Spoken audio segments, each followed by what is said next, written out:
Thank you for that. I think the topic that you've got is obviously very topical, and it's a very current issue, particularly a kind of UK issue. And I like the way you've got a combination of unknowns with well-established actors. The thing that really concerns me is the budget. It's a very small budget, and if you've got two big names like Martin Freeman and Carey Mulligan, one of those people alone would probably take surely your whole budget.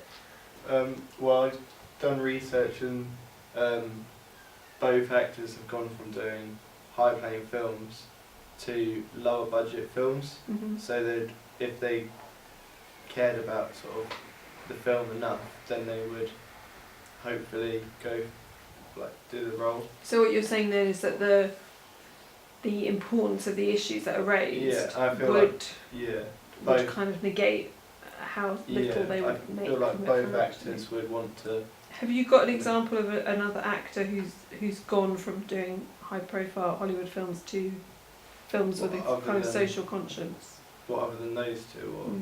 Or have they both done that before then? Well, Martin Freeman did like The Lord of the Rings and The Hobbit, and then he went from, I think I've got it on here, sorry.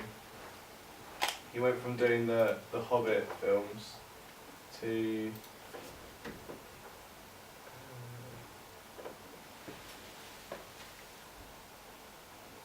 Vorman and Ghost Stories. Mm-hmm. Yeah, so he went from doing them to doing Ghost Stories and Vorman, which were both quite a lot lower budget films. And so it shows that he sort of cares about the story and what. Weren't they both films that that guy who plays David Brent, what's his name? Ricky Gervais? Yeah, thank you. Ricky Gervais was involved in. Who's his previous? I'm not sure. They might be. Oh. So there might be a pre-existing relationship there. Oh, maybe.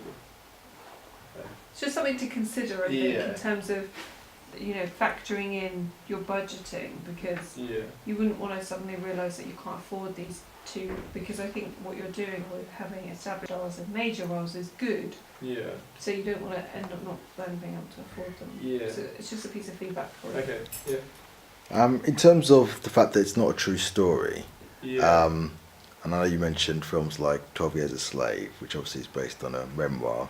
I just feel like for UK audiences, why would this be an important movie? Why would you go see this? Obviously, it's not going to be a blockbuster, obviously, but what do they get out of this? What do they learn? I feel like they would like.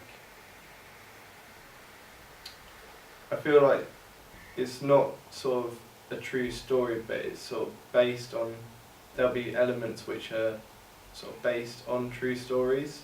So there'll be like the Paris attacks part, and it won't be so many of us won't have like a direct, like we won't know maybe someone who's related to someone who's immigrated into the country or like recent, and I feel like it would be more showing just to be nicer to others, as well as the immigration issue is more like sort of opening up and just making yourself better people.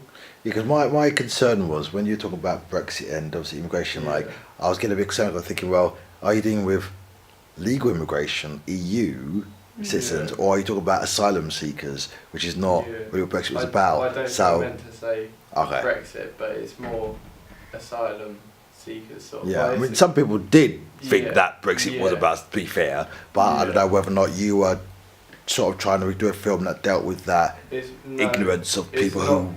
It's got like people will talk about Brexit in it, but it's not the main focus of the film. The main focus of the film is this person's journey and him trying to meet his family. Okay. Yeah. I think that's fine for me. Yep. Yep, brilliant. Thank you very much.